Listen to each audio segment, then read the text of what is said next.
Welcome to the Mother May I podcast with Frank and Irene on Strong Island Entertainment. Gee, I hope I didn't make a mistake with these two.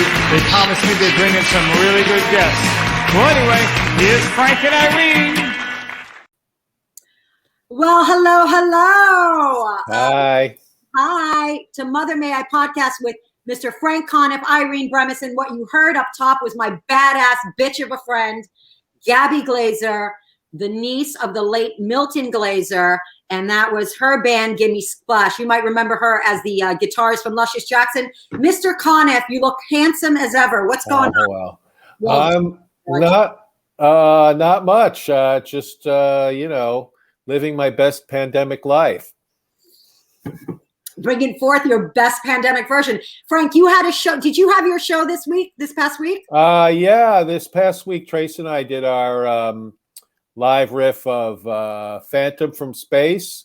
And it was a big hit. People loved it. And we got another one coming up Tuesday, April 13th. Awesome. The next one. That's really great, actually. Tuesday, April 13th. That's incredible. Are you? The clubs are reopening, as you know. Did you hear about this? Clubs are reopening April 2nd in New York City. Oh, I didn't officially hear that. I did. My friend Chris Gershbeck told me that QED was opening up again, but I think they're just going to do outdoor shows. They have like a courtyard in the back there. Oh, they're doing outdoor. I know they're opening indoors. We'll have to ask our guests. Okay. Because everything. But so what's going to happen?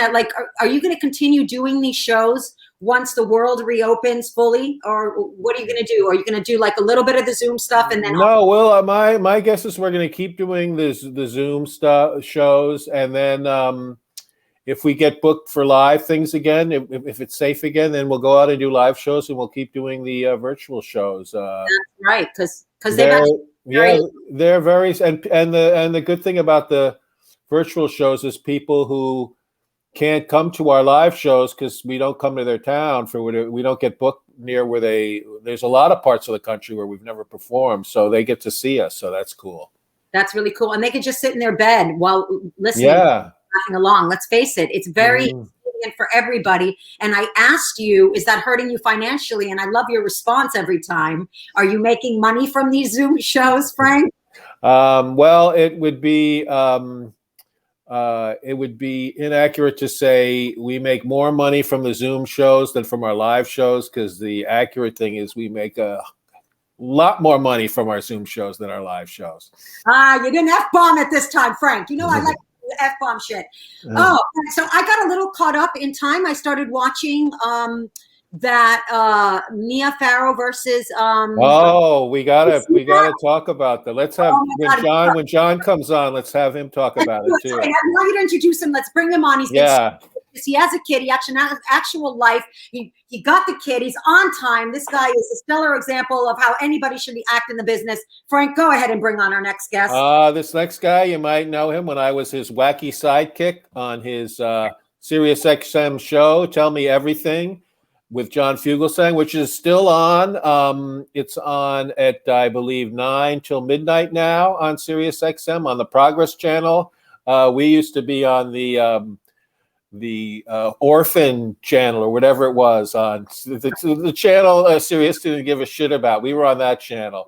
But now he's on the Progress Channel, which is great. And let's bring him on, John Fugelsang. Oh, John Fugelsang, looking very messianic. Did I say that right? Yes, you did. I love the picture of John Poveromo looking even more messianic that came up before. Thank you. I demand a better-looking man than me appear upon my entrance. So thank you very much. Hello, guys. Greetings. Nice to see you both. And Irene, thank you for saying that a person with a child in New York City has a life. I'm going to cling to that fiction, like Rose to a bedpost in the icy Atlantic. Thank you. But it's amazing. So tell me, John, you said that you dropped your kid off, who I love. Yeah, Henry is a great kid. He's like the most beautiful child I've ever seen in my life. He's like incredibly gorgeous. Yes. Now, did you drop him off? I know nothing about what's going on with children. Please explain to me. I picked him up. He's actually back in school for 3 days a week. We do Monday, Tuesday, and every other Wednesday. We actually get to bring our child someplace, and he gets to have be in a class with one other kid, and gets tested for COVID more than me the entire year. And he gets stimulation, gets to be around people. And then I just picked him up and hopped in a cab to get home in time for you guys. And that's as close to a life as I get in COVID. My 8-year-old sees more people than I do. Yeah, I know. We're all living in isolation. But when you have those 3 days, what are you doing with that precious time now when you have that time to yourself? This really amazing thing, eating in restaurants. It's this brand new thing. Eating in almost empty restaurants while my child is in an almost empty schoolhouse. And it's a level of liberation. Forget drugs. I mean, I can just go pay, $12 for an omelet and feel like I'm in high school again. The freedom is incredible. So yeah, I will take my evil mercies where I can. Did they, did they lower some of the restrictions for restaurants in New York now too? Well, anytime a restaurant lets me in, they're lowering standards in some way. But I believe it's up to 50% now. Okay. And I just had my first meal in a restaurant at night indoors in a year. Wow. We were celebrating Charmy's birthday and got to go to a vegan place in the West Village, in the East Village. Oh, I bet I know that place. What is it? Is it the Thai vegan one? No, it's called Ladybird. It's Ladybird near St. Mark's, but on St. Mark's near what do you call it? Near Tompkins. But it's like I've never gone a year without being on an airplane. I've never gone a year without driving a car. I mean, I rented a car last summer briefly, but I've never gone a year without being on stage. I mean, you guys know it's so much. Yeah. And I've never gone a year without getting a haircut. I look like John Wick during a Moroccan oil shortage. I'm envious. I hate you right now. Oh no, it's awful. I look like Nick Cave had a child with KB Lang. This is just bad. This is like, I mean, I look like Beethoven fucked Loki. That's what I look like. It doesn't look good, Irene. That's what I'm saying. It's like I look like the really douchey TA in Slytherin. I disagree with you right now. I have a thing for really long hair. I like men with long hair, except for Frank. Absolutely smashing. Frank had long hair back in the zeros, and it looked really long hair. I think I was trying to keep you to continue, and you actually let it go for a little bit, and then you came back and you look like that clean-cut version of yourself, sweetie. I went a long time in the lockdown without a haircut. I certainly did, but then I finally there's this place a few blocks from me, COVID Cuts, which they do a really good job there. So I went in and I got a. What I've been doing is cutting other comics' hair. Like I just gave Carmen Lynch the most amazing haircut, and in the 90s, a tranny. Oh, I'm sorry. We're not supposed to use that word, but you know what? No, don't say that. Fucking words. Okay, so here we go. You're a bigot. You're a bit. No, it's too late. I've canceled you. You're a bigot. I don't care that you were friends with transgender people. A bigot. Let me before I was born. You're a bigot. I could be brought up on Me Too charges myself with the way I've slapped everybody in the ass throughout the years, grabbing nipples. I did it all. Anyway, so I put my hair up really high. Gave them a little chop, and then it layers. John, I could probably do your hair if you want a little layer action to just fluff it up a little. I'm here for you. You can be my fluffer any day you need, Irene. I'd be very happy with that. Thank you. So I was just telling Frank before you came on that I was deep into the Mia Farrow, Woody Allen. Yeah. Series. Have you been watching that at all? I actually just heard about this whole thing for the first time. They broke up. Right? What's going on? You know what? It's I watched the whole thing, and it was 4 hours of relentless testimony, evidence, research, and it still didn't convince me that Curse of the Jade Scorpion is a good movie. No. Woody's guilty of that. I will come out and say that Woody is very guilty of Curse of the Jade Scorpion. He's more guilty of Hollywood Ending. I got to tell you. That's the great crime. And this HBO miniseries did not address Hollywood Ending. Didn't even bring it up once. It's always awkward for me, Irene, because I'm totally BFFs with both of them. So it's really. I know you just have to. Yeah, you just. You don't want to. Well, we had when I was on John's radio show, we did have other comedians on who knew Woody and had dinner with him and stuff. And I was always because Woody Allen when I grew up was literally my top comedy idol. I mean, Me too. Everybody. And but you know what, and the documentary is very one-sided on the Mia Farrow side of the things. But my bottom line is, I believe Dylan. Dylan, she said that happened. I believe her. That's my bottom line. Exactly. That's my bottom line too. You know, I believe Dylan. I mean, here's this little girl. She's coming out and telling people that, you know, he was inappropriate with her. And you can actually see it in her eyes in certain, you know, you could see the unhappiness in her eyes. I mean, I hate to get old child psychiatrist on this, but I see that she's been affected. And I mean, we have to, I just believe her. I truly believe her when she comes out and says this. I mean, of course, I'm only on episode 1. I was watching it and almost missed my own thing. Oh, okay. Well, the ending, I don't want to give any spoilers. The ending. I watched this in an even longer version back in 1992. Oh yeah, I remember that that happened too. And it's amazing that Woody, you know, went all of these years without really any major repercussions from it at all. I mean, you know, Amazon canceled a 6-picture deal. But that's only a few. That's only in the second wave of Dylan coming out with that article, and then Ronan Farrow. And it's so ironic that his son is, or maybe his son is, Ronan Farrow, who really created the whole atmosphere that made it possible for Woody to finally suffer consequences with his Ronan's Harvey Weinstein reporting, which is one of the most impactful pieces of journalism of our lifetime, because it literally changed the atmosphere of everything. And it's just ironic that he's Woody's son, you know. But it's only in those last few years when the Amazon canceled. And if you watched Crisis in 6 Scenes, you realize, they should have. That was not good. But anyway. But he went from that scandal, 1992 or whatever, for like 30 more years of making a film every year and achieving his biggest success ever, which was Midnight in Paris, was his most successful film he ever made. He won another Academy Award. I think he has 4 of them altogether now. So it's just pretty.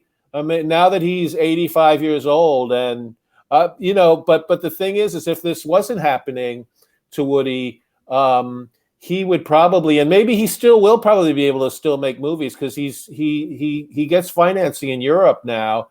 He's made 2 movies that nobody's in America has seen, but if it wasn't for the scandal, I bet you he'd be like Clint Eastwood. He'd keep making movies up until his mid-90s probably. But I don't know if that's going to happen.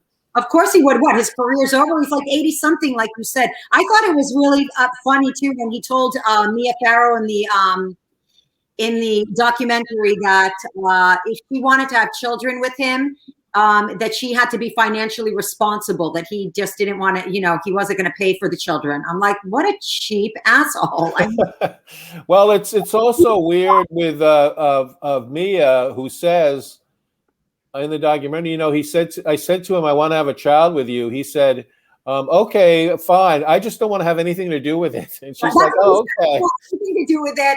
I don't want to be there when you have to, and I don't want to be financially responsible for it. And then, of course, he has this like unhealthy attachment to Dylan. Also, I find like that whole part with Soon-Yi when he took all those nude pictures. It's like, well, you know what? I fell in love with her. It's wrong. She was your goddamn stepdaughter. Anybody? She was not his stepdaughter. Not stepdaughter, his adopted daughter. She was not his adopted daughter. Her father was Andre Previn. No, okay, but guess what? It was her adopted daughter. Still, there's like that. Yes. You know, I mean, that relationship where it's not his adopted daughter. It's not his stepdaughter. It's still creepy as fuck anyway. Exactly. It's still creepy as fuck anyway. John, you don't look like you agree with that. I'm on the side that I'm very glad these two did break up. That's what I want to say first and foremost. They made some great, beautiful films together. I wish Mia had done more acting since they broke up, because I think she's wonderful. And I think it's a crime that she's barely she's done like 2 or 3 movies since the split almost 30 years ago. I've watched the first 2 parts of the documentary. Mm-hmm. I'm on the side of getting the facts right and not pretending I know the answers to this, because the reason why Woody Allen was able to keep on making movies is that there was a very thorough investigation at the time. And at the time, people were more shocked about Sun-Yi. The public didn't really believe the accusations. And look, here's the thing. We live in a world where we have to walk and chew gum at the same time on believing women who claim they've been victimized, and also observing the belief that someone is innocent until proven guilty. I have to walk and chew gum with those 2 things in my head at the same time. Mm-hmm. And the film. Here's what I'll say about it. Let me ask you a question. Do you think that he should have been banned from adopting 2 little girls with Sun-Yi? They've raised 2 daughters together who are teenagers now. Should they have not been allowed to adopt? My personal opinion, yes. I don't think that they should. Yeah, I would say maybe when you take into account everything from his previous relationship, it is, and part of, and I think they get into it more in the later parts of the series, is part of the whole thing is Woody had incredible power and incredible influence in New York. Powerful people were really interested in helping him and in making it. He brought in millions of dollars a year to New York's economy with his films that he made, and so I never heard anyone protesting it. I never heard anyone protesting they were allowed to adopt two girls. Well, because like I said, it all kind of went away. All the scandal and everything. He just went on making his films, and people didn't really think about it for a long time until the Me Too movement happened. I mean, I think he's finished. I don't think he'll make another movie, even if he got funding from overseas. Yeah, because the problem is getting actors to be in the movies now is, I think, a problem for him.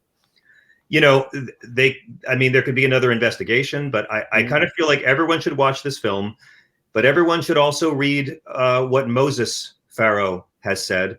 Moses, I don't believe, was interviewed in this movie, although they did at the end of episode. They wanted to interview him. They reached out to him, and they wanted to interview Woody and Sun-Yi too. At the end of episode 2, they did one graphic that said that Moses has recanted his statements from when he was a child in front of the camera.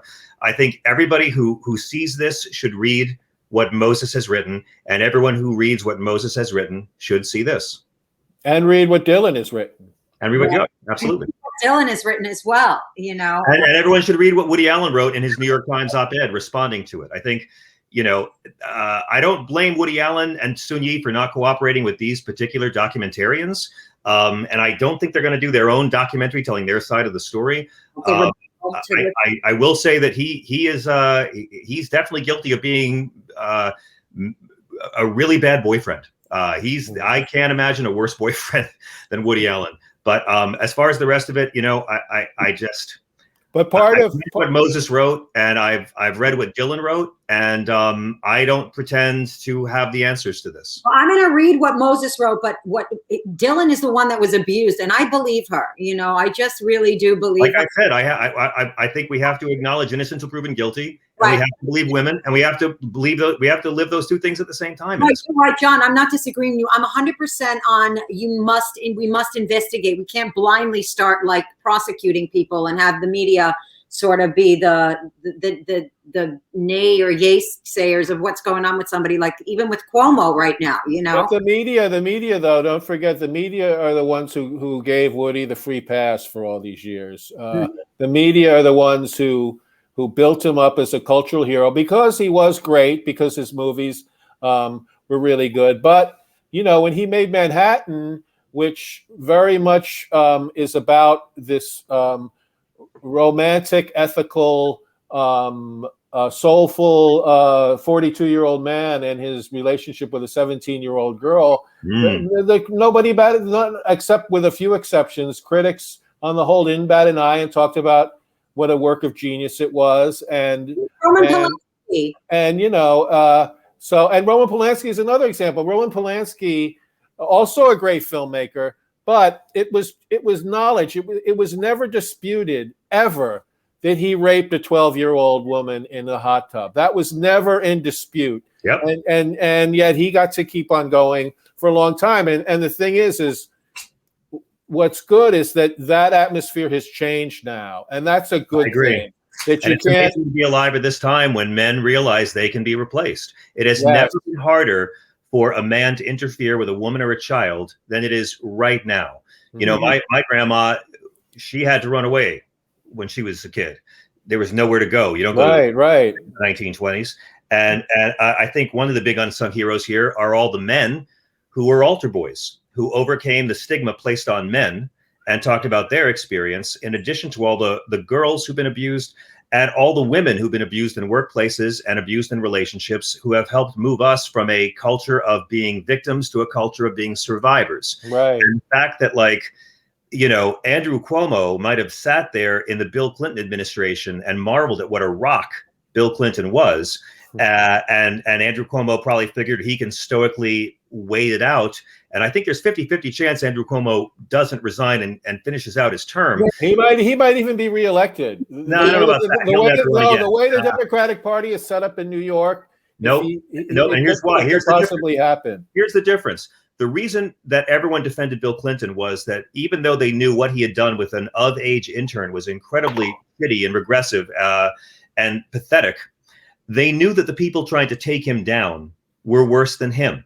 Now, looking back, if Bill Clinton had resigned and we got President Al Gore, who ran as an incumbent in 2000, there'd be no Iraq war, most likely. So, you know, but the difference is Cuomo's being taken down by Democrats.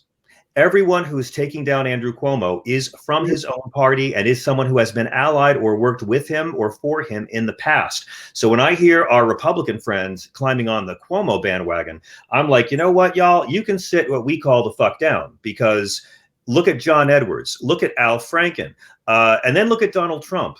Yeah, Democrats eject him, Republicans reelect him. And it's really simple. And with Cuomo, I say the same thing I said with Al Franken, the same thing I said with Brett Kavanaugh. My opinion, I believe there needs to be a thorough investigation. I don't think Al Franken should have resigned before an investigation. I know his resigning might have helped the Democrats pick up a senatorial seat in Alabama. That happened at that time of the special election. And we're having this conversation the day that our friend Sheldon Whitehouse, Frank, yes, friend of the show, that Sheldon Whitehouse has now put in a request to Merrick Garland and the DOJ to investigate how the FBI didn't do a background check on Brett Kavanaugh. We never had an investigation, a real investigation of Brett Kavanaugh. We never had an investigation of the Al Franken accusations. The irony is Woody Allen's the only guy who did have an investigation.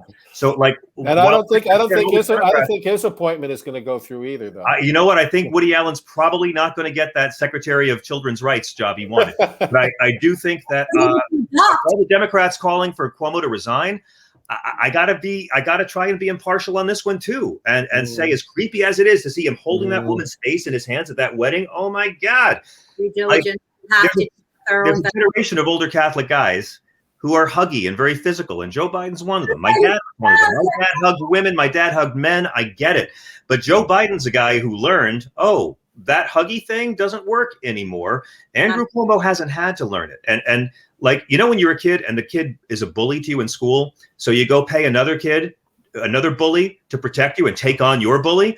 That's what Andrew Cuomo was. But when I was a kid, my bully moved away, so I didn't need the friendly bully anymore. Andrew Cuomo filled a void when we had no leadership in this country. He was president of COVID response for a year. My wife had an affair with Andrew Cuomo for a year. I would walk into a room and she'd be there with the press conference on, and she'd be like, "Shut up, Daddy's talking." And I'm okay. Cuomo did all this stuff he's accused of. It doesn't take away from the good deeds he did. Just like Woody Allen's movies aren't bad because he may have been a dastardly villain his whole life and hid it from us. But in the case of Cuomo, look, man, I think that it has to be investigated, and maybe there's just a chance. If there's criminal stuff, then that's one thing, right? Like, Marjorie Taylor Greene is the most horrible person in the world. I don't want her to resign at all, because the people who voted for her knew she was a white supremacist liar. Ralph Northam, governor of Virginia, they found those racist pictures of him in his 35-year-old yearbook in blackface.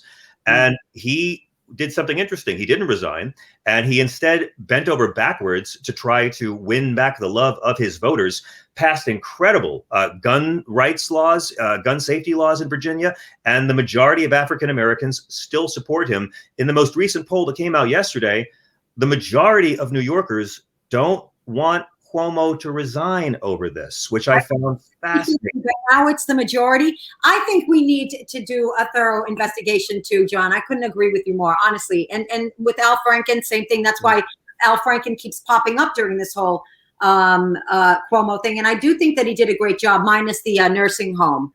Right. Well, half of voters in New York don't think the nursing home that's a bigger scandal, actually. I think it is too. Yeah. Although we don't know if they actually lied about the number of deaths. The Florida governor lied about deaths, and I don't understand why that's not. When you look at how the death rate in Florida mysteriously went down before Election Day and then went up afterwards, no one's accusing Cuomo of lying about deaths. They're lying about where the people died. But a plurality of voters in this poll believe he can continue to do an effective job as governor. So all I'm saying is, I'm not saying he should stay, but if he does stay, he'll never run for office again. He will have one chance to salvage his place in history by being the bitch of the voters of New York. A part of me thinks if he gets away with not resigning, I want to see how Andrew Cuomo bends over backwards to help the residents of his state. And in any way, I think that his accusers don't want to see him bend over backwards. I don't think. None of us do. Yeah. But why didn't he run for president last year? I've been saying, like, why didn't Cuomo? I think that might have been just common sense on his part, because there's just I don't think his appeal goes beyond New York. That's true of a lot. He could have been the moderate who beat up on Trump during pandemic season. I think he probably did the research and the polling, and I think he saw that unlike his delusional colleague Bill de Blasio, who did the most, that whole campaign for president was just pure ego and pure narcissism. And awful. I'm Bill de Blasio, and I prepared this singer right now. You're not laughing. The worst part about the Cuomo thing is seeing how happy it's made Bill de Blasio. I know. I kind of want Cuomo to hang on just to make Bill de Blasio look like a dope again. I really do. Yeah, and de Blasio, he has term limit. Unlike the governorship, doesn't have term limits. One thing about Cuomo that I think it must really kill him is that I think one of his goals was to be elected to a fourth term as governor, and that way he'd beat his dad who couldn't get beyond a third term as governor of New York. But that looks like it's not going to happen. But he might have the hubris to run again. I mean, I think what we've learned here, though, is that men are awful, and the Y chromosome is a birth defect. I think that's what we've established so far. That if it has a penis, it's already damaged. That's probably. And also with I'm not a feminist, Irene. I'm a female supremacist. Okay, like I'm a misogynist. I literally just beat up on men because that's what they. Some of them would like it. But we really definitely do have to have thorough investigations. We absolutely can't just blindly start, accusing people of molestation and sexual misconduct because we're ruining lives. So this is very true. And the thing is someone like Andrew Cuomo. And it doesn't help the victim either, P.S. That's right. The thing. We need due diligence. We must investigate thoroughly. It's not good for either side. But someone like Cuomo, guys like that, they've just lived in a world for all of the decades of their life and for centuries before that, where you could just do whatever you wanted with women in the workplace. You could be as flirtatious as you wanted. You could hit them on the ass. And if they were in a subservient position, like all of these women were, they were in no position to defy you because they'd lose their job. And a lot of women, one of the things we've learned too, and it's true with women comedians too, is they don't end up having the careers that they could have, not just because the whole business is sexist and misogynist in the first place, but also they get discouraged. They're like, oh, I can't, if I can't get ahead here without this asshole approving of me, what's the point? And a lot of women in all kinds of professions, they quit the professions and they do something else because they're their souls are crushed. And I think Cuomo, regardless of what the investigation says, I think Cuomo is a part of that whole culture. Well, look at how Cuomo, you want an idea of privilege? Andrew Cuomo served in Bill Clinton's cabinet. He had a front row seat to what happened to Bill Clinton because of the way Bill Clinton interacted with women. And he learned nothing. Right. He learned nothing except if you're a rock, you can survive it. The difference was, again, Bill Clinton was trying to be taken down by right-wing hypocrites. Cuomo's being taken down by his Lindsey Boylan, Richard Kim. I mean, these are all Democrats who are doing this, which again is why any Republicans, every time Don Jr. wants to talk about Cuomo, oh my God. I mean, the Republican Party literally has a guy bragging about sexual assault on camera, and they make him president. So and the Republicans always Democrats who are consistent morally, or progressives, I should say, who are consistent morally on this issue. And other people, I don't want to hear anything from the party of David Vitter. I don't want to hear anything from the party of David Dreyer, from the party of Donald Trump. They don't care. And again, workplace affairs happen all the time. I met my wife at a job, and I was her supervisor, and I have been living in shame for 28 years. So what's funny, I work for Steve, okay? Yeah. And now look at us, okay? But I've also had that sexual, like when I remember waitressing and my boss just open palm slapped me right in the ass, really super hard. Wow. Yeah, the woman can't get away with it. Like, I remember saying, this was like in the 90s, I just remember looking at somebody and going, you guys, he just slapped me, open palm really hard. Actually, my ass was stinging, if we're going to be honest. Talk slower. Seriously. What were you wearing, Irene, at the time? Just look at the picture. I was also like your wife, Sharmi and I. We were both like drooling. I think I might have kissed the screen a couple of times looking at Andrew Cuomo. But the fact remains that, he was America. He was like New York's little sweetheart. And then the whole thing with the nurse is tragic and awful. And now these sexual allegations. And I think, listen, we need to believe women, but we also have to thoroughly investigate. I'm going to continue to say that. Very fucking. I'd be fine if Andrew Cuomo stayed in and Chris Cuomo resigned. That would be like a good solution for me. Well, finally, Chris would have some time to go to the gym, Frank. I know. We used to see him at the hallways of Sirius XM. Somebody fill me in because I've been doing a lot of stuff, so I'm just trying to like cram and just for this show, basically. But what's going on with Chris Cuomo? Oh, nothing is going on with him except the usual, just being a pundit who's not that good, like all of them over there. Yeah, but what is he saying about this whole thing? Anybody?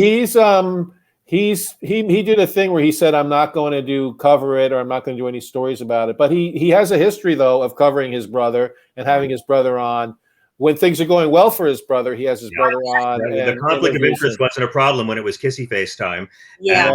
And I honestly, I love Mario Cuomo. Mario Cuomo was great. Yeah, I only met him once, but I've never met a politician I more wished could be president than Mario Cuomo. Well, he never. That's the thing about Mario Cuomo, though, is he was every presidential year he was Hamlet. He was like, I can't decide, and then he wouldn't. In 1992, he was like the one who was going to stop Bill Clinton if he got into the race, and he never got into the race. He was the whole biggest concern of Bill Clinton early in those primary season was, is Mario Cuomo going to enter the race? And then he never did. I mean, there's there's things that Cuomo did early on in the pandemic that I think you could characterize as mistakes, which every politician made them.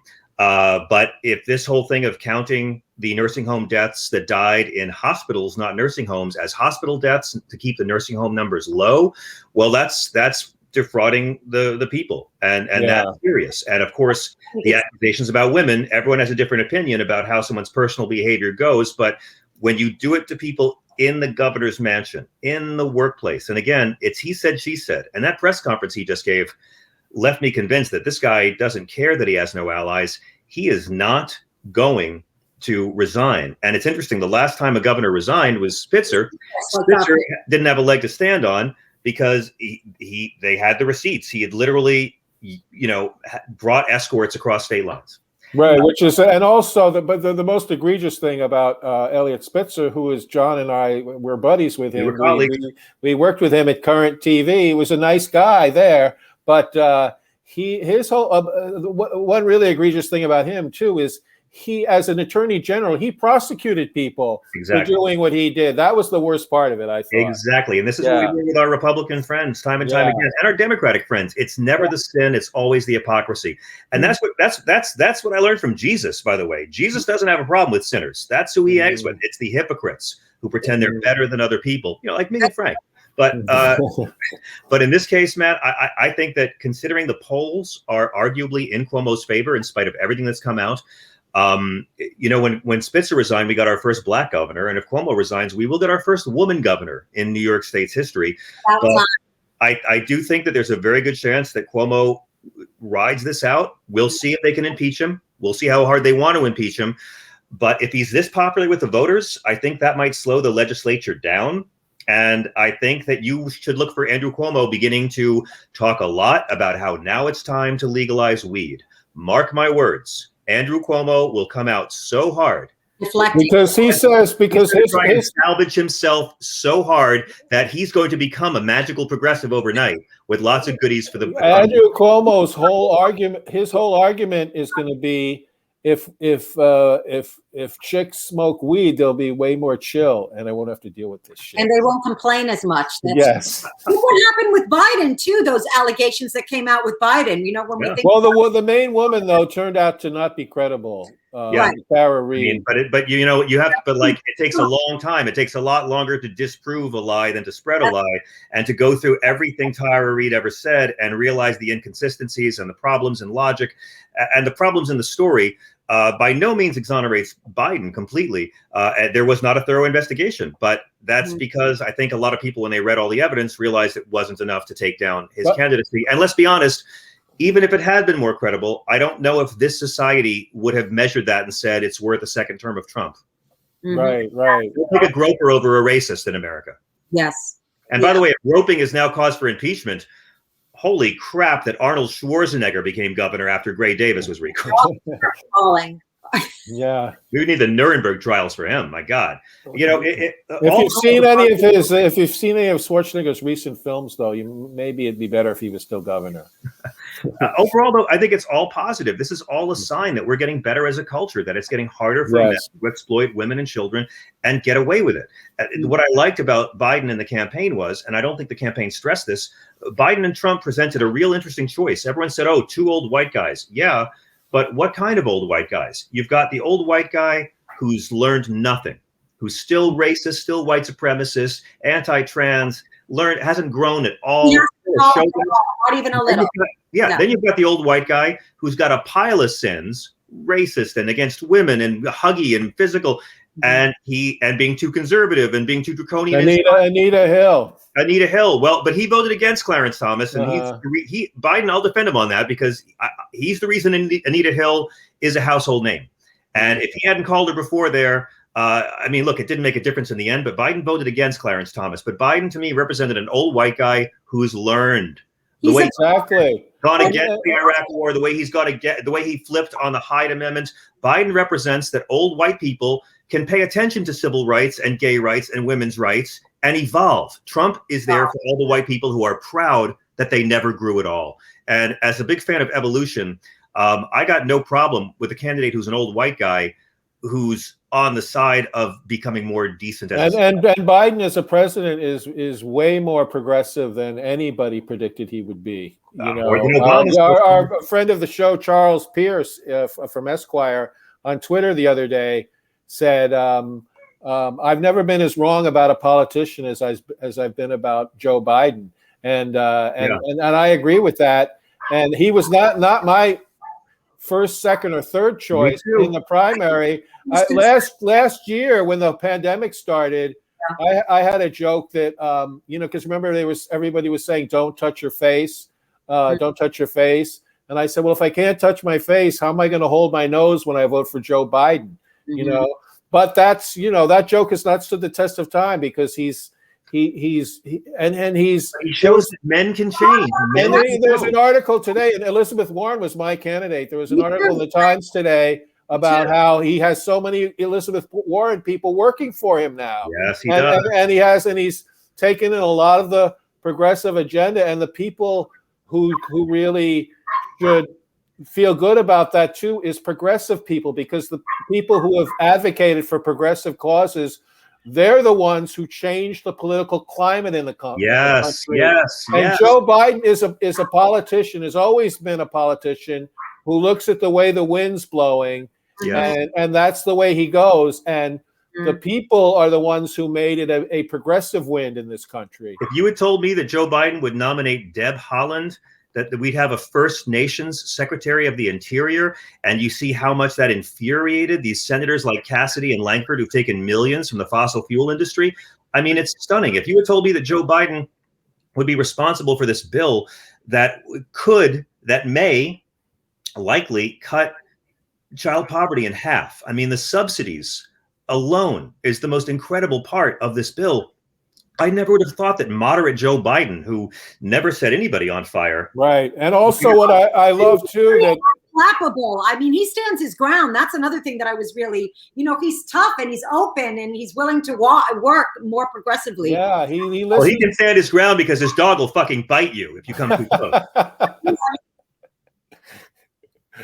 Oh, poor doggy. Well, lucky us, right? Because that was always an looming concern, Frank. You're right. We didn't know that he was going to be progressive enough, Yeah. And and he picked the first African American woman to be his vice president and secretary. I mean, the Pentagon. The first African American man to run the military. First African American man to run the EPA. I mean, think about when we talk about environmental racism, like the amount of correctives that have already happened in this administration. And yeah, he's got a long way to go, no doubt. And yes, they got to kill the filibuster, because if you show up in 2022 and say we wanted to raise the minimum wage, but that darn filibuster, no. I mean, I really hope he does. Yeah, but they've got a lot of work they have to do. And Biden, the other thing that surprised me about Biden, and I love this about him, is he's exactly the kind of politician I would have expected to just in the name of bipartisanship to say, well, we have to give Trump some credit for the vaccine. And he's refused to say it. And I fucking love that, because Trump deserves no credit for anything. Thank you. And he and his press secretary, who's also awesome, by the way, they know that. Yeah, you can believe it. Like, they want to call it the Trump vaccine, but I'm not taking that goddamn vaccine. Like, Trump literally disbanded the pandemic response team, threw out the playbook, had no plan whatsoever to distribute the vaccine, and he wants credit for this the way he wanted credit for Barack Obama's unemployment numbers. I mean, and again, he got the vaccine and didn't tell anyone. The first time in his life he's had shame about anything. He could help so many people. Trump could save lives right now, but Trump will do the right thing over your dead body, over your dead body, and over your dead body. Yeah, it's the most one of the most enduring lines of the Trump years is the cruelty is the point, and it's so true about him. And it's like every stereotype, every negative stereotype about American ignorance, American entitlement, and American cruelty embodied in one living, breathing host. It's just incredible. And I was like, wow, Winter, I thought you were gone. Wow, COVID, I thought you were gone. Wow, Trump, oh no, you're really gone. Like, he will never, he's done. Yeah. He will never. It's also such a great thing that he's not on Twitter anymore. That's like one of the most. It cut him off at the knees. I feel like, you know what? I used to take Xanax on a regular. Now I feel like I'm so much more relaxed that he's not on Twitter. But what do you think about the 2024 run that he's I think it's great, because what's happening right now is Donald Trump, we're watching two sets of parasites feed off each other, because Donald Trump literally sent a cease and desist order to the Republicans to stop using his name and picture and fundraise. Imagine a president, an ex-president, sending a cease and desist to his own party. That's how little Trump cares about ideology or Republicans or anything but himself, that they couldn't use his name to fundraise. The Rolling Stones. I mean, think of it. How many people sent Trump cease and desist orders that he ignored? Eddie Grant, Electric Avenue, REM. They all sent Trump cease and desist orders. He ignored them all. At the same time, Trump got his new super PAC where the money all goes right to him. So he's like, you had the head of the RNCC say, we don't want Trump doing any campaign appearances. Now they're going to have campaign events at Mar-a-Lago to strike a truce. But when Donald Trump goes out to campaign for Republicans in 2022, he's going to be promoting his own PAC. And that is the money that goes straight into his bank account. It doesn't help anyone. He's still grifting. And now he's grifting off the Republicans while the Republicans are trying to grift off of him. And I'm like, let them do it. Let them make the party smaller together. The Democrats already have all the footage they need for 2022, and it was filmed on January 6th of 2021. So those campaign ads are already cut. Don't forget the mini-series we're going to have all spring. It's going to be a mini-series of everybody who believed Trump and is now facing serious jail time for insurrection, having the Trump told me it was okay defense. And you're going to see everyone from the QAnon shaman on down explaining how the president asked us to do this. Meanwhile, Trump didn't pardon any of them. Who'd he pardon at the end? Steve Bannon, who was literally ripping off these MAGA easy marks. Steve Bannon was stealing from them with his wall fund. Trump pardoned the guy who was scamming them, didn't actually pardon them. I'm like, let this mini-series play out, people. They are going to ruin each other. Yeah. But the one thing that's a problem is that the mainstream media has to stop treating the Republicans who were basically supported the insurrection. They have to stop treating them with the respect they've been treating them. I agree. They've been having them on Sunday shows every week. They don't ask them about the insurrection anymore. They what's your opinion on this and that, as if they're respectable, normal people. That's very destructive. You know what's more scary than like these masked thugs desecrating our democracy?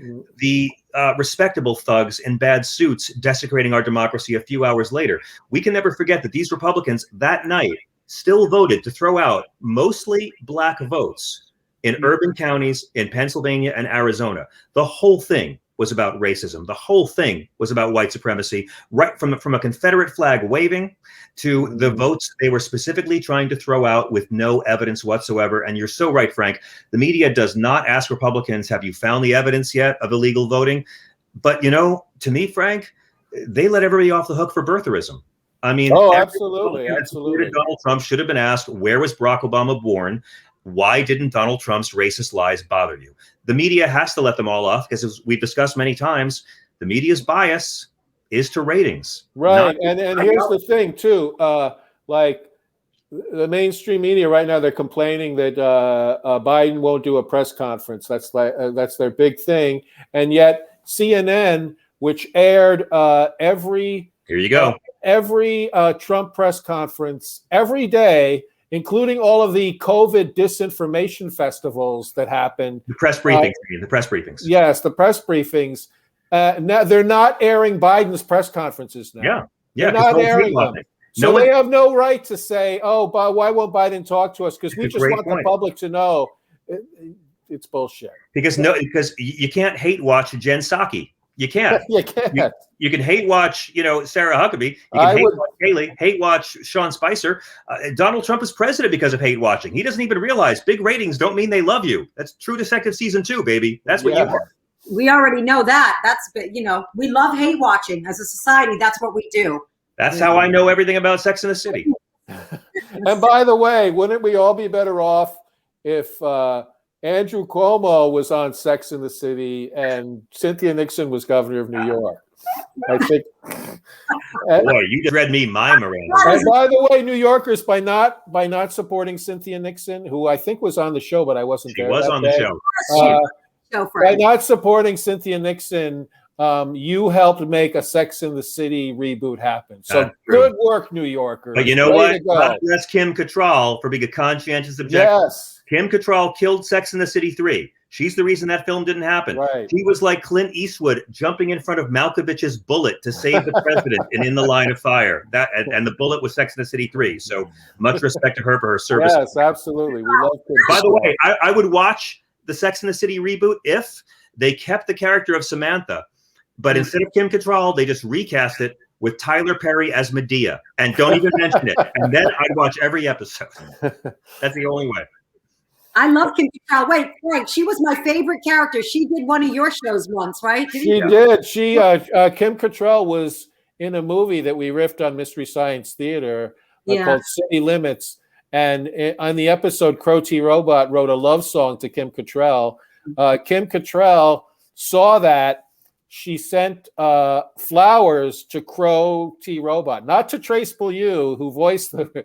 She sent the flowers to the robot, and anyway, she and Trace ended up becoming friends, and now I'm friends with her too. She was one of the best Vulcans. They recast Kirstie Alley from Star Trek 2, and in Star Trek 3 gave that role of Saavik to Kim Cattrall. She plays the Vulcan in that, but that's not Kim Cattrall's hippest deep screen credit.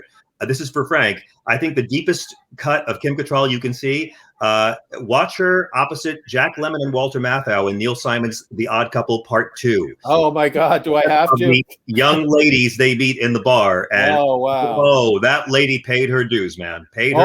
She was in like a lot of people during the pandemic, I've become obsessed with Columbo. She's on a Columbo episode too. That's awesome. When she was Mannequin, you guys. One of my favorite. Oh, Mannequin too. But by the way, on the move, yeah.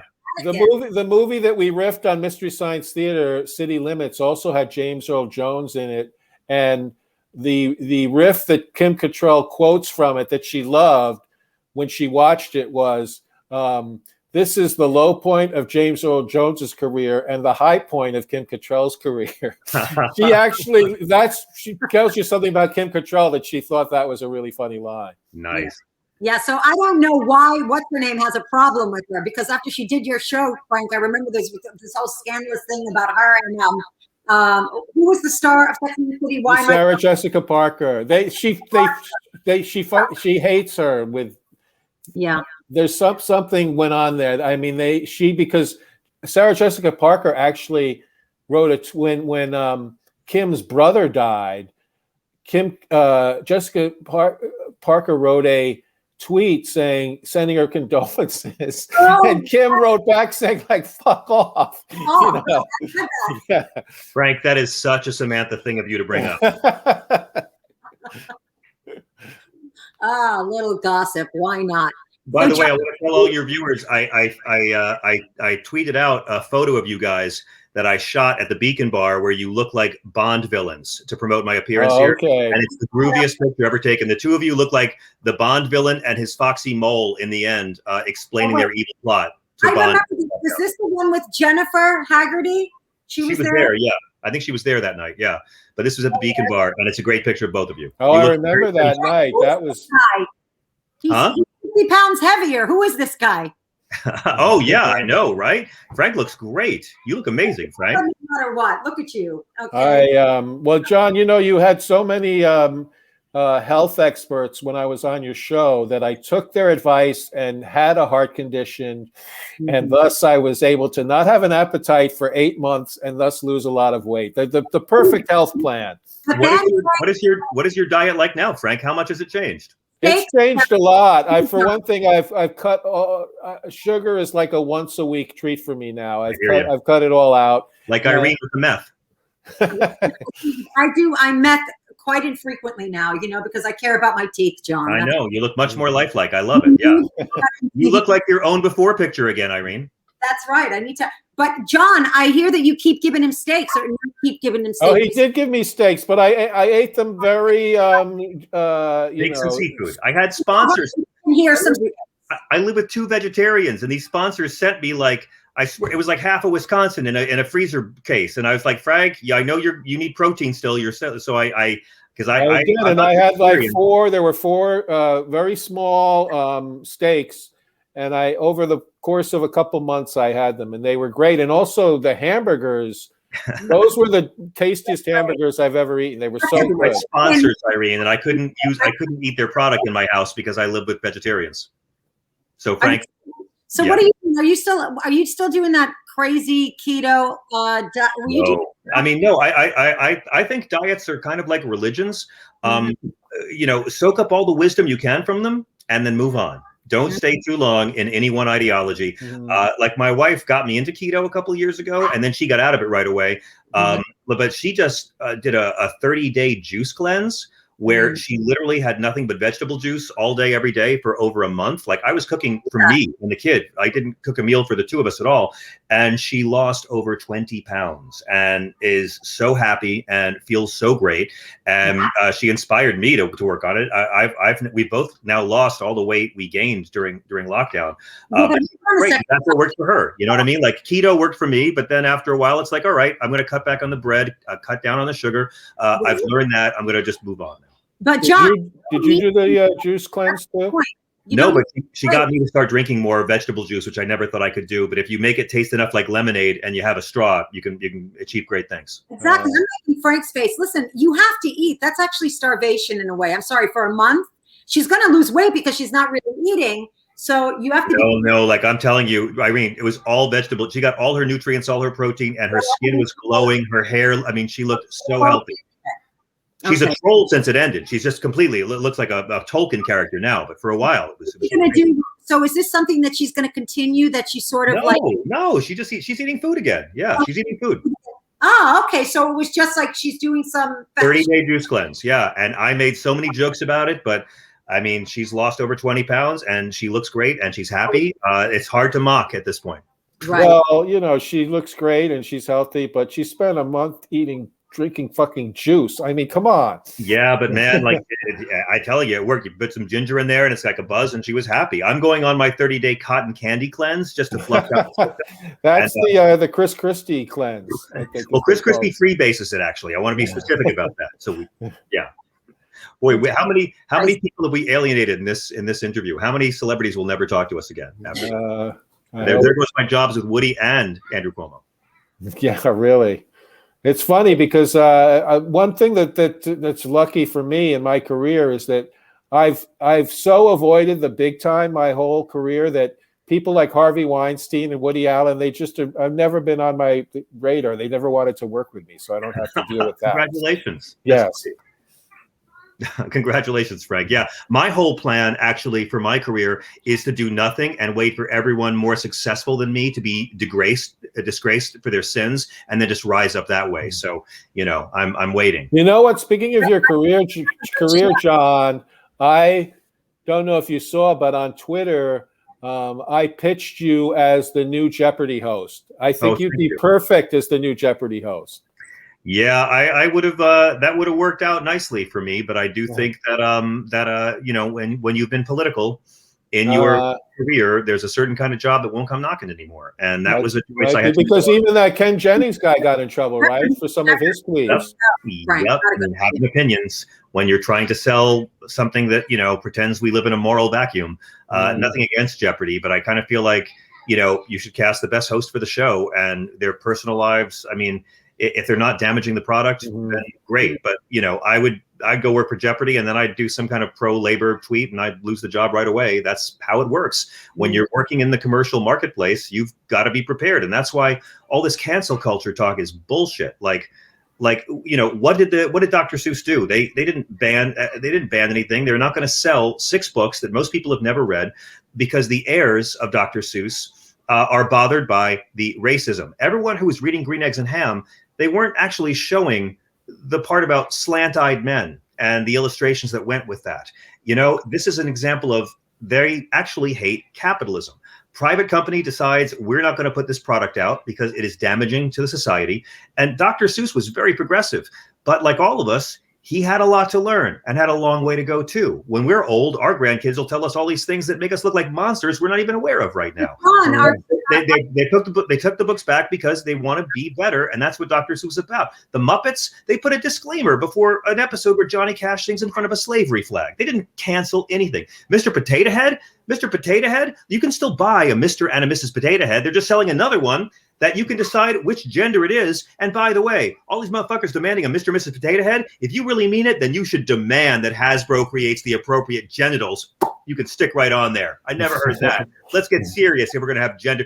These are plastic toys that hide their eyes in their butts. And this is what the Republican Party has, because they can't help you. All they can do is sell umbrage. Well, as an Irishman, when I was a kid, my favorite was Mr. Potato Famine. Was one of my yes, favorite. That was a great one. Yeah, you open the box and there's nothing, and you He didn't come with anything at all, just a potato. I got my kid the outsource me Elmo. You open it up, and his job's gone to a monster in Guatemala. The kid's got to learn. So we're opening up clubs. Frank and I we were talking about this before you came on. The comedy clubs are going to be opening on the 2nd. April 1st. Yeah, April 2nd. I think the strip is the 1st. I think, but yeah.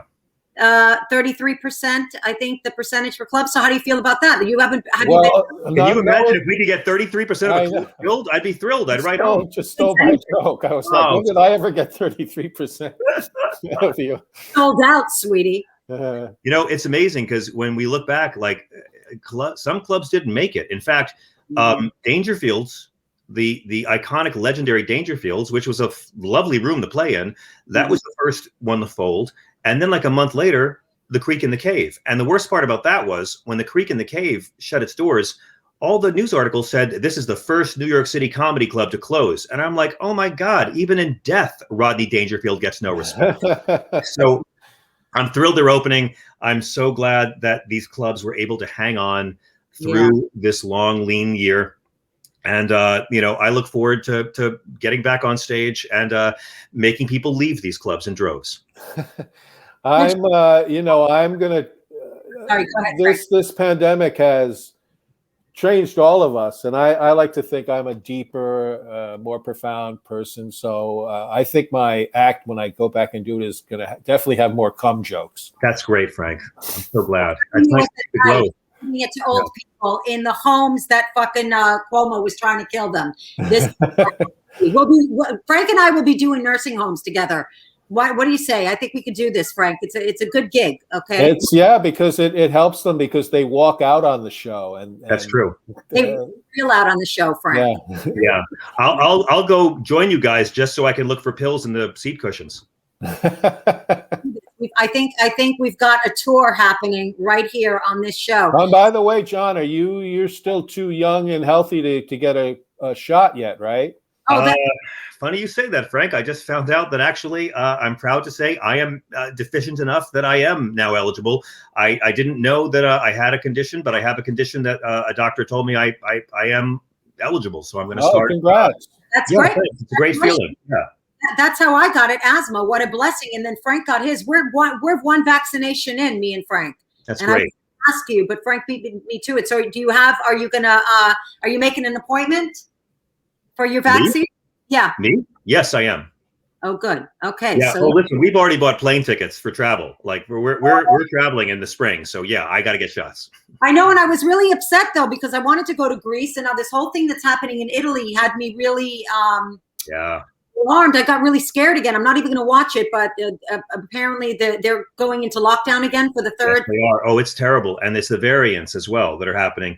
And all of these, the big four variants have now been documented in 45 different states here in the US. I mean, like winter and Trumpism, COVID-19 is not over yet. And we can't get too smug and cocky about it. And, we don't even know how people who've been vaccinated may fare with these variants as well. So still a lot of unanswered questions. The good news for those of us who have a mask fetish, we'll get to continue doing that regardless for quite a while. Well,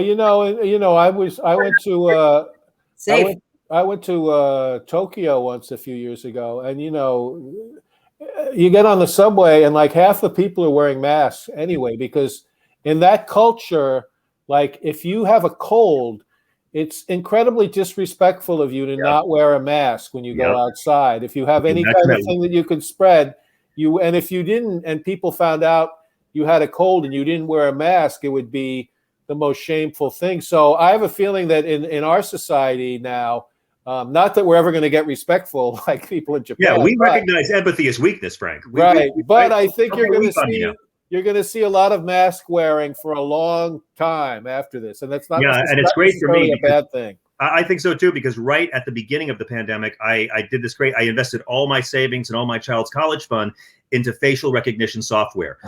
So it's useless. I'm completely penniless, but I feel safer, so it's good. And we haven't gotten sick. I haven't even gotten the cold, except for Frank was blowing his floor on screen. But I haven't gotten even one cold this entire. Think about that long term. Think about long term. I mean, like, look, this is if nothing changes except more men wash their hands in men's rooms, then evolved as a species. Because if you ladies knew how many men don't wash their hands in men's rooms, you'd never go on a date again. It's horrifying. So the fact that, like, you ask any doctor, how has it been for colds? How has it been for the common flu? Zilch for most people. And that's amazing. Like, we as a species are going to come out of this stronger because we are going to be more mindful. We're going to wash our hands and not touch our face and do all these very simple steps. And, you know, think about all of the health benefits to that. We'll live longer and can be more miserable for many, many years. I'm already living that dream. That's great. Yeah. Thank you, Frank. So anyway, we're running out of time here, but John, I want to know what you're doing. We want to plug anything that you're working on. Your radio show is killing it on Sirius, right? You're still doing that. Yeah, we've had everybody from Talib Kweli to Julie Andrews join us in recent months. Oh, you had Julie Andrews? Holy shit, she came back for this. She came back for a second time. I got Marsha Mason this week. Oh, wow! They pitched me all these hot celebrities, and I'm like, no. Marsha Mason, 4-time Oscar nominee, Neil Simon's favorite actress. Yeah, I don't care about the stars of Vampire Diaries, whatever. That's who I want. But at the same time, like, we've been getting great actors and great rappers. We just had the RZA from Wu-Tang join us on the show, and we just had like Senator Sherrod Brown join us. And I've been doing the show from here in my TV room in my apartment for exactly 1 year as of this week. Wow. It's been really, really crazy. But also, good at it, John. You're so damn good at it. And I had the pleasure of meeting Carol Burnett. For that, I will always be grateful. Oh, yeah. Like the highlight of my life, meeting Carol Burnett. You know, it's funny because, like, I don't know if they pitched her now, if I would want to do it. Like, they pitched me Meryl Streep a few months ago, and I'm like, I'm not going to finally have Meryl Streep on my show and do it over the phone. No, pandemic be damned. No, it'd be too. No, I want to be able to meet her in person and disappoint her face to face. But we're also, you know, I had 3 tours scheduled last year, and obviously those all went away. But we began doing these online shows for the Stephanie Miller Sexy Liberal Tour. And we had all kinds of great guests join us, so many great guest celebrities. And instead of traveling and doing, 20 minutes on the weekends, I'm running all over the city, filming and writing and editing a different 20 minutes every month. We did a silent movie, and I got Frank Conniff to play Trump. And I didn't go for any Trump impersonators. I needed a great silent movie villain. And it was one of my favorite things that we did. And, I was showing my little kid a lot of Chaplin. And I thought, could we make a silent film about this election? So it's been fun to be creative. And that was a great for me. From doing that silent film, I got a deal at the Hal Roach Studios. Oh, that's fantastic. That's great. For the militarized Keystone Cops that's coming out next year. But so our next, it's going to be this Sexy Liberal tour began 10 years ago next month, back in Madison, Wisconsin in 2011, when Scott Walker was trying to kill unions. And over the years, we've been joined on stage by everybody from Lily Tomlin to Nancy Pelosi to Rob Reiner. And these pay-per-view specials have been great. So we're going to be doing our 10-year anniversary special of the tour virtually next month on the 10th of the Saturday. It's going to be myself and Stephanie Miller, Hal Sparks, and Frangela, some very special celebrity guests. I don't know if I can say any of their names. I really can't, but you'll be hearing them very soon. And so it's really fun. And what's been inspiring to me is how comedians have adapted Zoom and what have you, finding new ways to create, and in many cases have to create even more content now. And so I'm grateful for all of the things that I got to learn and the challenges I got to have, and I can't wait to see what comes next. And I hope I get to see both of you in person and strike out grotesquely again with you, Irene. We shall. Here's the thing, we're forced to be prolific, and like Frank said, and I agree, Frank, if you're doing the same fucking act, you know what? Yeah, but you know what? My Sean Spicer material is tight now. I've got great, my Sean Spicer material is so ready. I've had time to really craft it over the lockdown. So yeah, and my But a Fuco stuff is tight. So I'm looking forward to getting out there. So ripping in the last year, the past 4 years. Good for you, John. Well, it's going to be amazing that we have to go back to talking about everything, not just that one thing. And that's the exciting part about this new time. I'm really not to talk about Trump in my act anymore. You know what I mean? That's liberating in itself. That's what I mean. Yeah. Exactly. Yeah, it's nice to get up in the morning and see, the president tweeted something and not immediately look for the spelling error or the racism. It's just it's kind of nice. And this is a period, I think I'm calling it the great unclenching, where for many of us on election night 2016, maybe it was your neck or your shoulders, your sphincter, your fists, your jaw. A lot of us just got rigid, and it was a very scary time. And it was a very destructive, awful, corrupt time. And, you know, we got to see the highest turnout of voters in the history of our democracy during a plague. You know, all of this shitty stuff, the Capitol siege, or I'm calling it QAnon Ghazi, or all these voter ID laws that they're trying to do, these regressive bills they're trying to pass. It's all because the white supremacists, trickle-down shitty men know they're losing. It's all a sign of progress. And so I think it's just great that, like, when I have to do a radio show and find multiple things to talk about, because there's multiple things to talk about every day, not just, oh my God, what did Cuomo over Caligula do now? Yeah. And again, he'll never be president again. All he can do is hurt the Republican Party. So let him run free. Let's live in Frank's building. And I asked him about it. Remember, Frank? I said, Frank, oh my God. You have one. I had one of the insurrectionists. Yeah. Lived in the guy, you might have read about him in the New York Times. He was a Jewish pickup artist who gave guys advice on how to pick up chicks, and he wore a yarmulke, and he lived in my building. I missed it. Kathleen Roll, my neighbor, she saw the FBI came and they arrested him and stuff. Wow. It all happened in my building. Also, I used to do shows in LA with Jay Johnston, who was also at the insurrection. Is that confirmed that it was him? I've heard from a few sources that it was him. But my point is I'm just worried that I'm the Zelig of the insurrection, you know. I saw the pictures as well. It looks like him. Yeah. I don't know how you can go from being on Mr. Show to getting suckered by that. I think a lot of, look, let's be honest, folks. I'm not a racist. Middle-aged white guys all look alike. All right. They all look the same to me. It's one big beige blur. So I haven't heard confirmed it was Jay, but that would be revolting on many levels if it was. Well, we're confirming it right here on this show, and Frank is confirming it. Good for you. Well, Frank. I heard from, someone told me that they were told that Sam Cedar confirmed it to them that it was him. I got to say, if it wasn't him, I think we would have heard him loudly stating it wasn't him by now. So, yeah, it's pretty crazy.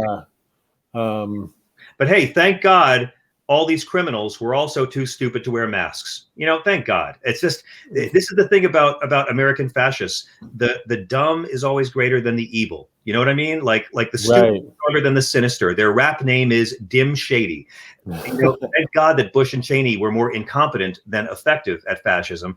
And thank God for the same thing with this crew that just left. So I'm all in favor of, white supremacists proving that white supremacy is not real. But also, what's the when they make the movie about the investigation into the insurrection, where are they going to get a second act from? Because it's going to be like the prosecutor going, we need to dig deep. We need to catch a criminal. We need to think like a criminal. And then someone says, boss, we have it all. They all made YouTubes of it. We have it all right here from the videos they made. Oh my God, they're so stupid. And yeah, I mean, but we're in the second act. And the second act is they're all going to realize that Donald Trump played them all for suckers, just like the contractors learned it, the investors learned it, the bondholders learned it, the donors to the university. I mean, the students of the university, the donors to the foundation, and the wives. Everyone who trusts Donald Trump eventually comes to regret it. Now let's make it entertaining for all of us, because these people are going to turn against him, and it's going to be on our TVs all through the winter and spring. And I think that that's really, really good. I look forward to watching Trump's movement crumble more and more. I hope you're right. He's only going to suck the blood of the Republican Party while he's doing it. If these Democrats lose the House and Senate, we're going to lose so much chance at actual progress. So, and I'm not even a Democrat, but at this point, it's just so important. We have reasons to get people to vote. And that's why I'm starting a new GoFundMe. We want to clone Stacey Abrams 49 times. Georgia can keep the original. You know what? If you just want to keep like half a dozen for the Confederate states, great. But we put a Stacey Abrams in every state to get people to the freaking polls. And that could be how we save democracy. I like this plan, sweetie.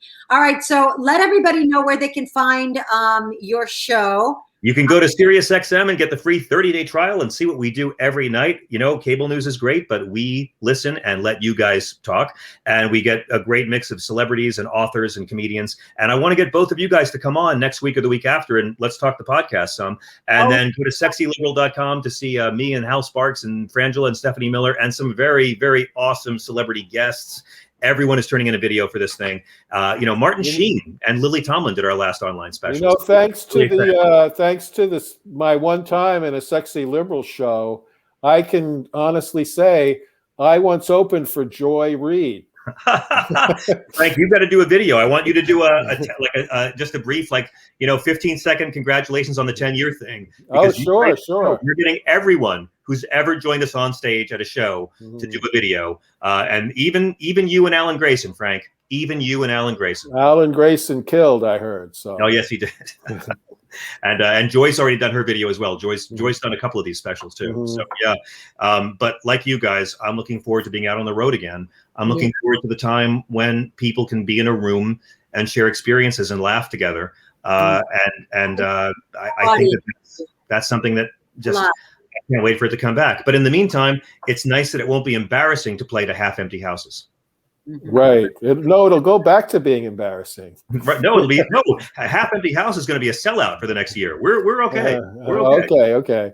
That's a packed house now, Frank. Well, John, thank you so much for coming on. We love you. You know how much we love you. We just got nice to see both of you, and I'll write you both, and let's get you on SiriusXM next week. And I love the podcast. I love getting to spend time with you guys, and that people get to hear you guys go back and forth like a real codependent married couple who are really hip but hate each other. You're talking about my dream. It's beautiful. Mine too. Thank you, John. We love you. Thank you both. Yeah, thanks, John. Thanks to all your viewers as well. Thank you. Peace. Wow, that was amazing, Frank. My dear Frank Conniff, how would you like to let everybody know what you're doing in the next week or so? Well, all I need to say, the next week, my next thing is actually next month, which will be April 13th. The next, the Mads are back, live movie riffing show. Mystery Science Theater 3000 style movie riffing show that Trace Blue and I do. That will be on April 13th. It'll be an evening of short films, which are always really fun. Ooh, and then if people want to read one of my books, they can go to Amazon.com, where my latest, You're Ruining the Dystopia for Everyone, is on sale along with my other books. I love that title, and they are so brilliantly funny. And I'm Irene Bremis. Let's see. I'm going to be here on this show, and I'm also going to be at Governor's with Jesse Kierson and Rachel Feinstein. Wow, what a show! It's going to be fun. So I'm going to be posting the Zoom link if anybody wants to sign on and check it out. And we're of course going to be here next week. Thank you so much. A big shout out to Bobby. Thanks for Bobby. Bobby, we love you. Thank you so much. Our producer Frank. Thank you for. Thank you, Irene. Here, and we'll see everybody. Love you. Love you too. Mwah. Bye-bye. Bye. Thanks for tuning in to the Mother May I podcast with Frank and Irene on Strong Island Entertainment. Check us out next week when Frank and Irene sit down with, you know what? I don't know what these two are going to do next, but we'll see you next week.